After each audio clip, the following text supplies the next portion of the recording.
Pokiaľ máte oheň pod kontrolou, je všetko v poriadku. Niekedy stačí pohár vody. Ale niekedy treba siahnuť aj po účinnejších prostriedkoch. Po akých? Tak na to nám odpovie už pán Milata. Dobrý deň. Dobrý deň.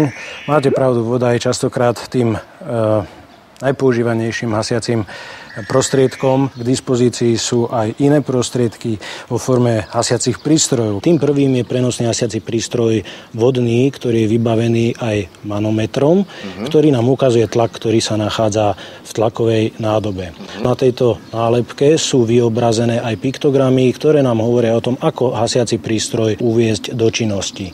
Posledným piktogramom, ktorý je na nálepke, je tzv. Trieda požiarov. Tento predovšetkým na tuhé horlavé látky, ako je napríklad aj grill. Toto je hasiaci prístroj s náplňou oxidu uhličitého, ten je vhodný na hasenie zariadení pod elektrickým napätím. Taktiež je na nálepke vyobrazený návod na uvedenie do činnosti a opäť sú tu piktogramy hovoriace o triede. Môžeme ho použiť aj na kvapalné horlavé látky, napríklad oleje, a taktiež na plynné horlavé látky, napríklad zemný plyn alebo propanbután. A tento hasiaci prístroj je univerzálny, práškový, to isté vyhotovenie, taktiež návod na použitie a opäť 3 piktogramy triedy požiarov. Je vhodný na pevné, kvapalné, ale aj plynné horlavé látky a taktiež na zariadenia pod elektrickým napätím.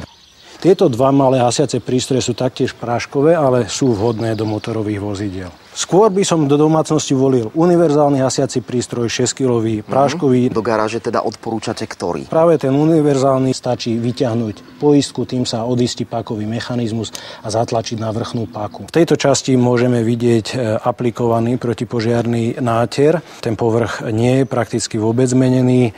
Na druhej polovici môžeme vidieť, ako vyzerá protipožiarny náter po požiari. Aký chýb sa najčastejšie dopúšťajú ľudia v domácnosti? Ľudia zabudnú vypnúť elektrické spotrebiče, voľačo zabudnú na sporáku. Tam je potom veľmi dôležité uvedomiť si, že na horiacu panvicu, respektíve olej, ktorý v nej je, nie je možné použiť vodu. Predovšetkým je potrebné vypnúť plynový sporák, zobrať utierku, navlhčiť ju a prekryť horiacu panvicu. Čo horiaca zásuvka? Vypnúť ističe v elektrickej rozvodni, môžeme použiť dajakú prikryvku, ktorá opäť zamedzí prístupu vzduchu ku požiaru. Oheň je dobrý sluha, ale zlý pán.